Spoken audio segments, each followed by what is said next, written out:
Ecco, allora... L'accordo di Malta. Allora, l'accordo di Malta sappiamo che dovrà essere poi sottoposto l'8 di ottobre al vaglio a Lussemburgo e anche degli altri paesi. Non so quanto sia risolutivo, pone un piccolo tassello, cioè quello del superamento quantomeno in parte di Dublino, però non abbiamo né strumenti sanzionatori per gli stati che non aderiranno, possono aderire solo su base volontaria e poi soprattutto non intervengono in quelli che sono gli arrivi maggiori, e cioè quelli che arrivano non con le navi ma che arrivano con i classici barchini. Quindi di fatto è un accordo che pone delle piccole basi ma ha anche degli aspetti che devono essere affrontati.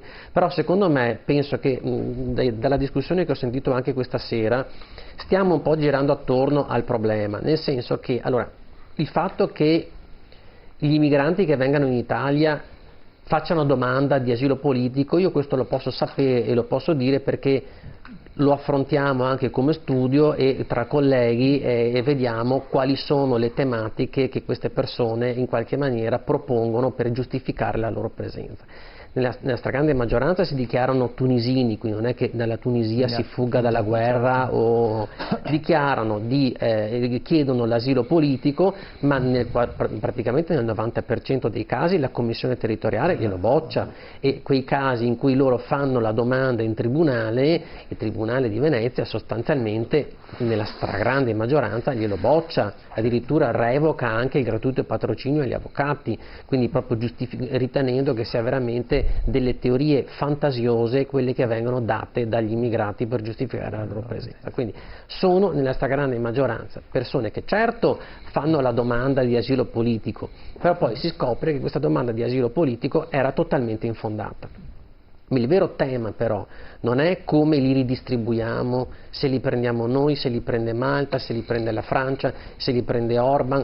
Non sono nemmeno neanche tanto d'accordo con questa forma di ricatto: o fai quello che diciamo noi o non ottieni i fondi a bilancio, perché il tema deve essere un tema ideale, non deve essere un tema prettamente economicistico. Certo c'è anche un risvolto economico, però di fondo ci dobbiamo chiedere fino a che punto è giusto che la situazione sia questa, cioè fino a che punto è giusto che le organizzazioni malavitose africane organizzino i viaggi della disperazione mandando a morire la gente, perché poi 700 persone che sono morte in una nave sono morte quando l'Italia accoglieva gli immigranti. Non è vero che la chiusura dei porti ha determinato i morti c'erano anche prima e anche in misura massiccia. Quindi questo sta a significare che noi come Europa stiamo guardando un fenomeno che sta succedendo, un mare che sta diventando un cimitero, stiamo portando avanti, abbiamo portato avanti a volte delle politiche, forse del silenzio, forse dell'omissione, forse degli occhi bendati, che stanno incoraggiando queste partenze della disperazione e stanno anche foraggiando queste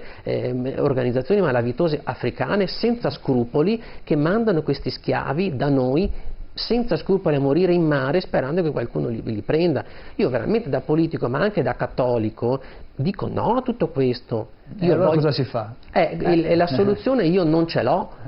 La soluzione sono i trattati internazionali con i paesi, sono cioè non lo so quale possa essere la formula, però non possiamo limitarci a dire dobbiamo redistribuire quelli che arrivano, perché se dobbiamo redistribuire quelli che arrivano e ricominciamo adesso con le ONG che andranno a 20 miglia dalla Libia a raccogliere i migranti lanciati con i barconi, ricominceremo come prima. Cioè, bisogna che l'Europa si faccia carico di intervenire anche in questi paesi, che lo faccia l'Europa, ma che lo faccia le Nazioni Unite, che lo faccia la comunità internazionale, perché qui stiamo assistendo a un fenomeno epocale di milioni di persone che si spostano, che secondo me supera anche la stessa capacità dell'Europa di affrontarlo.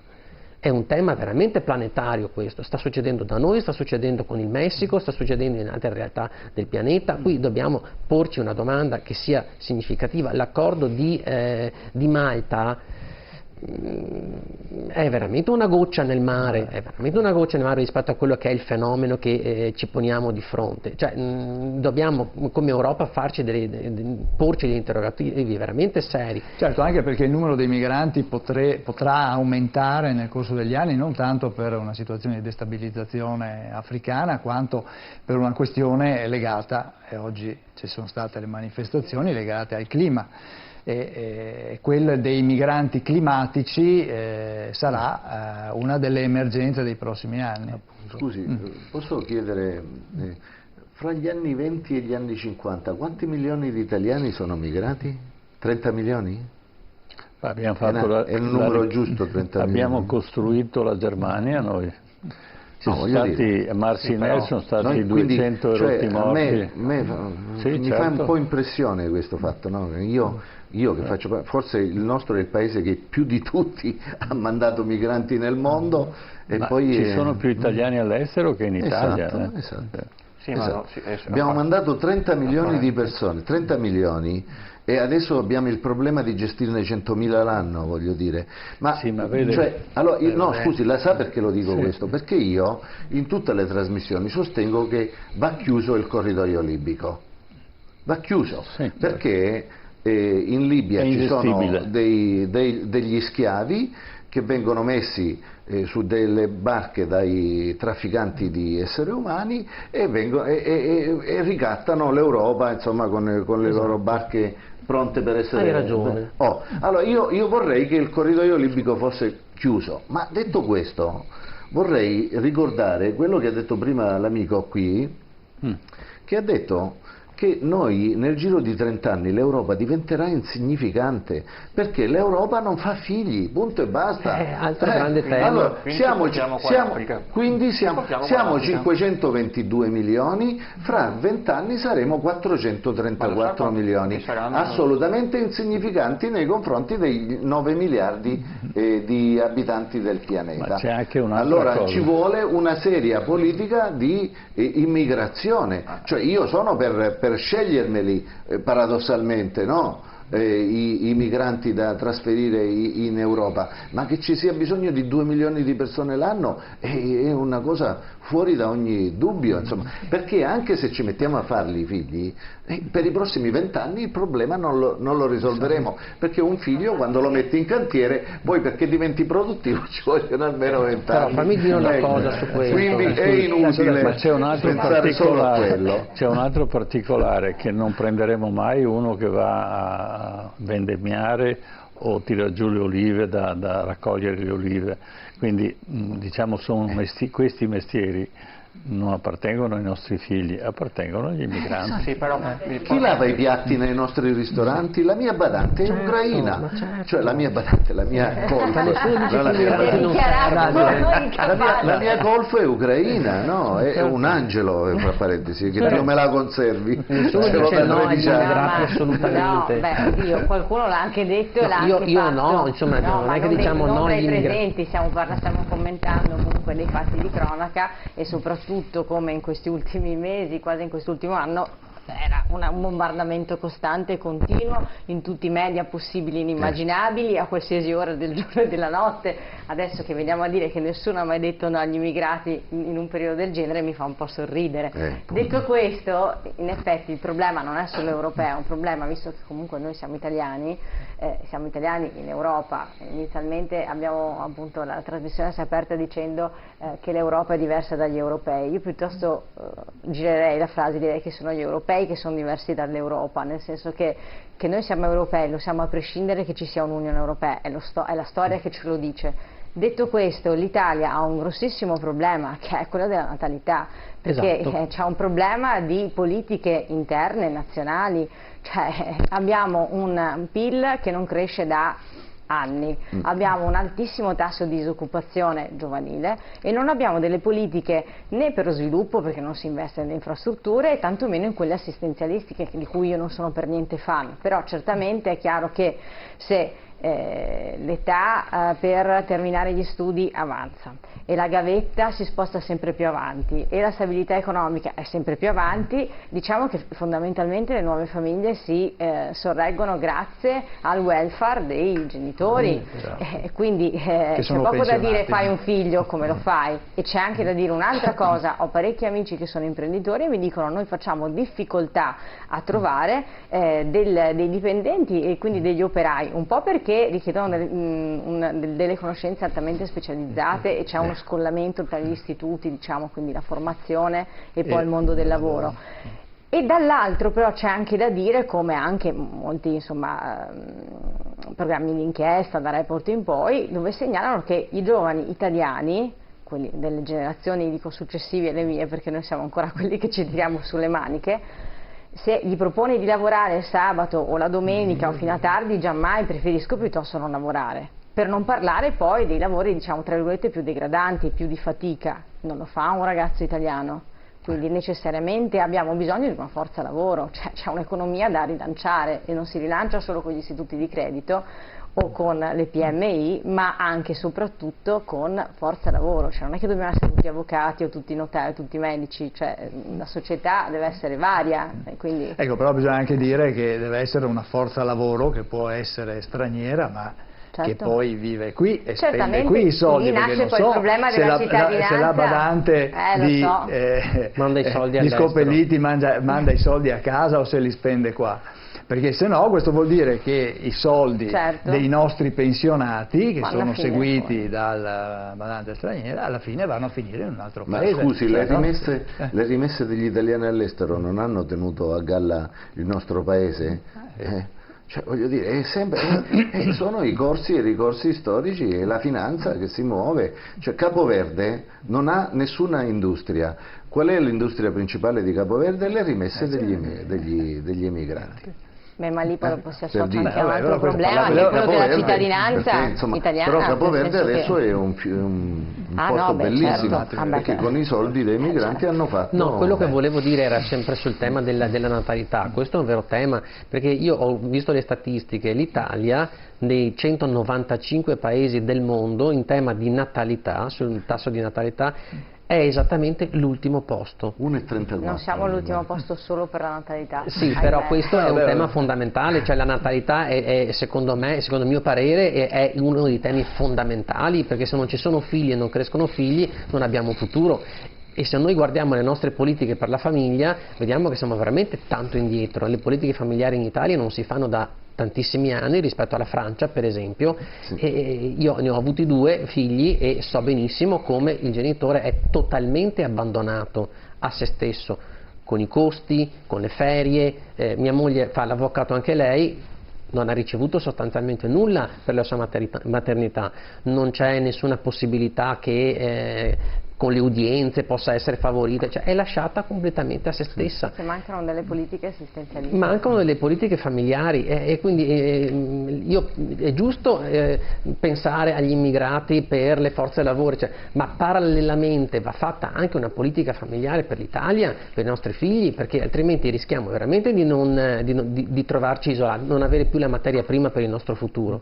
Questo è un tema secondo me che i politici... Non c'è più Italia. Non c'è più Italia, cioè i politici dovrebbero porre il primo tema. Io quando sento parlare, benissimo, parliamo di lavoro, parliamo di infrastrutture, parliamo di quello che volete, però l'economia non cresce se non ci sono figli giovani, se non c'è l'occasione per spenderli. Più siamo e più l'economia crescerebbe. I politici dovrebbero porre come primo tema il tema della natalità e delle politiche familiari. L'Ungheria, scusate se intervengo un secondo solo per dire che l'Ungheria lo devo dire contro i miei interessi, visto che io Orban lo odio, che l'Ungheria è uno dei pochissimi paesi in Europa che ha un efficace sistema di aiuto alla natalità. Lì in Ungheria le madri possono stare 3 anni a casa con lo stipendio pieno, hanno un sacco di soldi insomma per fare figli. Certo che li hanno, nonostante non crescono molto e comunque è un paese molto piccolo che fa quasi 10 milioni di abitanti. Io conosco purtroppo un certo numero di casi, e non pochi, io lavoro nei comuni e quindi mi è successo anche da un punto di vista professionale di vedere queste cose, di neocittadini italiani provenienti magari dal Nord Africa e così via, che dopo 10, 15, anche 30 anni in un caso, di persone che erano in Italia, hanno fatto famiglia e così via, quando hanno avuto i figli piccoli sono emigrati in Francia perché a parità di stipendio, lavorando solo il marito nel caso specifico. Ho avuto questo caso sia a Este, sia a Montegalda, sia a Piazzola dove abito. Il mio vicino di casa a Piazzola, ho pianto il giorno che è partito perché i suoi figli erano i compagni di gioco dei miei figli, E questi, lavorando solo il marito e avendo da noi un affitto che costa quello che costa e così via, non riusciva a mantenere la famiglia. In Francia, a parità di stipendio, con uno stato sociale diverso, e lui, ma è successo appunto almeno una decina di famiglie provenienti dal Nord Africa che conosco, hanno fatto questa storia perché? Per questo motivo. Per dire appunto che, per rafforzare la tesi che il nostro paese deve fare qualcosa di più. Dopo anche noi magari dovremmo essere un po', non vorrei esagerare, un po' meno egoisti, perché no, abbiamo quasi paura che mettendo figli al mondo non riusciamo più a portare avanti la famiglia. Oddio, non è che io credo che le difficoltà vi assicuro che io ne ho 3 e quindi sono, oltre che essere fuori media, sono fuori media anche per le difficoltà.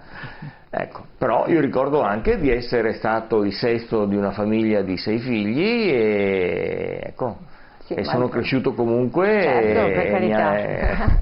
Diciamo che però il potere però sicuramente non è il singolo che può risolvere il problema, è il paese Italia che deve mettere in atto misure a sostegno della famiglia. Ma certo, soprattutto perché delle dal donne 2015 che nascono meno di 500.000 bambini all'anno ed è grave. Negli anni 60-70 erano oltre 1 milione che nascevano e quindi non abbiamo prospettiva, come avete detto voi, insomma. Perché i figli non vengono considerati un investimento, anche dal punto di vista proprio finanziario.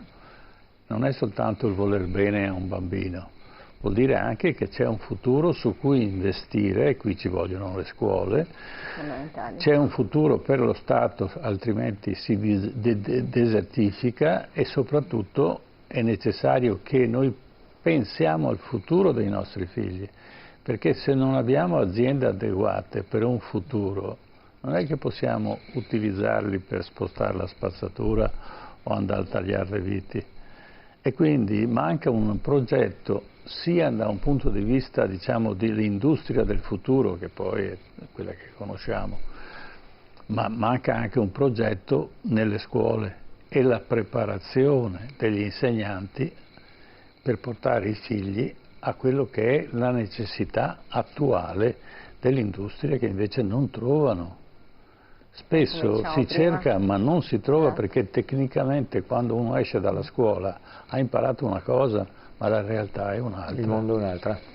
Mi volevo soltanto permettere di aggiungere una cosa a quanto ha detto il collega prima in punto di natalità, cioè dicendo che in effetti gli italiani fanno meno figli, ma il punto che forse ci dovremmo cominciare a sforzare quando parliamo di italiani, a non pensare soltanto a quelli che nascono da una mamma e da un papà che sono italiani, nati cittadini italiani, perché abbiamo tutta una grande quantità invece di bambini che frequentano le scuole con italiani, che sono figli di immigrati, che però sono nati in Italia, e quindi bisognerebbe anche cominciare, e sono di fatto italiani perché il loro primo giorno, la loro prima ora sono nati nei nostri ospedali, vanno nelle nostre scuole, studiano sui nostri libri, imparano la nostra lingua e in un futuro saranno nelle generazioni future, magari anche dei dirigenti futuri, quindi è il caso anche di cominciare a riflettere in quest'altra ottica, anche in virtù del programma della cittadinanza. Poi per quanto riguarda che i figli siano il futuro della società, no? Infatti la famiglia è il microcosmo, la cellula, no? Su cui si fonda. Più Europa, per esempio, con la proposta dei figli costituenti, ha pensato a questo, no? Cioè al futuro delle generazioni, no? Il fatto di non soltanto fare figli, ma di restituire anche un ecosistema, un ambiente in cui poter vivere. Cioè parliamo tanto di industria 5.0, tra un po', non so, prima o poi secondo me la numerazione finirà, perché nel breve tempo di qualche anno da 3 al 4, cioè tra il 4 e il 5 è peggio dell'uscita degli iPhone questa industria, perché non riesco ancora a comprendere cosa cambierà effettivamente tra il 4 e il 5, spingono sempre su questa digitalizzazione. Non so dove dovremmo andare, però se cominciassimo a intraprendere delle politiche più sostenibili anche da quel punto di vista, cioè non possiamo più pensare che occupiamo uno spazio perché ci siamo trovati qui, cioè ce lo dobbiamo anche preservare, uno fa i figli, come giustamente diceva prima. Questa è la trasmissione che faremo la prossima settimana. Se vuole venga. Sì, volentieri. Cioè, cosa abbiamo fatto di questo pianeta? Rifiuti. Parliamo solo degli ultimi 100 anni, anche se poi quella desertificazione dell'Africa è cominciata con l'impero romano. Certamente. Perché in Libia c'erano gli elefanti, c'erano i leoni e c'erano le tigri. Oggi non c'è più niente. Leptis Magna era una città bella quanto Roma, forse anche di più, adesso è in mezzo al deserto, ma non è che il deserto sia avanzato. Noi abbiamo cioè, i romani hanno deforestato il Nord Africa per piantare il grano, togliendo gli alberi. Il giorno che Roma è andata in crisi, il deserto è avanzato e oggi abbiamo ereditato dall'antica Roma 2000 anni fa il deserto. E se noi pensiamo che sono passati 2000 anni, quello che facciamo noi adesso, cosa succederà? Non dico tra 2000 anni, forse ma prima. Tra 50 anni. E l'aumento della temperatura non è esponenziale, perché l'aumento della temperatura di quest'anno incrementa quello del prossimo anno, certo. Perché quando aumenta di 1 grado la temperatura non è che il pianeta si sia stabilizzato, l'effetto ancora dell'aumento della temperatura dobbiamo ancora vederlo. Gli effetti del ghiacciaio del Monte Bianco che sta crollando, ma anche se smettiamo di andare in macchina, quello crolla lo stesso, perché l'effetto sarà talmente lungo che non riusciamo neanche a pensare cosa stia succedendo. Quindi le previsioni dei grandi scienziati non è così, diciamo, negativa quanto invece sta succedendo nel un amico veneto mi ha mandato una vignetta dove c'è scritto che nel 2050 mancherà il giasso per gli spritz. E come facciamo senza giasso? Però l'Aperol l'avremo. Abbiamo l'Aperol. Bene. Vedremo, dai. Allora, ci fermiamo qua per questa sera. Ci fermiamo qua, ringrazio gli ospiti, ringrazio Renato Marcon, grazie a voi Uguali, grazie all'avvocato Emanuele Compagno di Forza Italia, grazie a Francesco Scopelliti di Italia Viva, grazie a Alex Cioni di Fratelli d'Italia e grazie all'avvocato Alessandra Chiantoni di Più Europa per essere stati con noi. Bene, grazie anche a Marco e Claudio che sono stati in regia e che ci hanno ovviamente permesso assieme all'editore di andare in onda. Ci fermiamo qua, ci ritroviamo la settimana prossima, almeno qualche minuto dopo le 21, affronteremo sicuramente la questione del clima. Oggi sono state centinaia di migliaia le persone che hanno manifestato, forse manifestare non basta, anzi sicuramente non basta, serve, come dire, un esame di coscienza collettivo e forse anche ragionare sul fatto che la crescita non può essere sempre... Usiamo di più i pedali e usiamo meno la macchina, perché sennò parliamo tanto, manifestiamo, ma il clima non gliene frega niente delle nostre manifestazioni. Continuerà a crescere il caldo sul pianeta. Poi l'altro discorso è la famosa sentenza della Corte Costituzionale su quello che è il fine vita, perché io ho vissuto l'epoca dell'aborto, del divorzio, dei vari referendum e se dovessi fare oggi un bilancio direi che si poteva fare meglio. Quindi è giusto, certi principi sono giusti portarli avanti perché sono problemi da risolvere, però poi la difficoltà è fare una legge che impedisca certi eccessi e aiuti invece quelli che effettivamente hanno bisogno.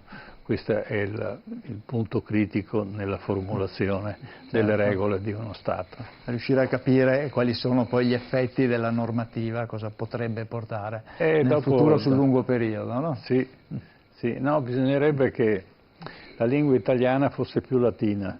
I latini usavano le parole come le pietre. E quindi ancora adesso mi pare nella... Perché ogni volta che c'è una normativa io il collega è un incubo, perché poi per gli operatori del diritto siamo noi, tu leggiti il comma bis ter quater che non c'entra niente con quello sopra, ed è scritto in italiano che ha un altro senso, è un problema reale. Nel senso e invece che... i romani usavano, i romani erano, a un certo livello erano bilingui. Certo. Se volevano chiacchierare parlavano in greco perché c'era la filosofia e tutto il resto, ma la lingua latina erano pietre ben precise, tant'è che ancora adesso il diritto si giova di modi di dire che sono inequivocabili, nessuno mette in dubbio o interpreta un termine latino. Quello italiano, come diceva lei, mi rifaccio al comma tale, eccetera. Sì, è vero. Bene, ci fermiamo qui, grazie ancora a voi che siete stati con noi qua in studio, grazie ai telespettatori che ci hanno seguito, ci vediamo venerdì prossimo, qualche minuto dopo le 21 come sempre, noi siamo qua, TV7 Match, buonanotte a tutti.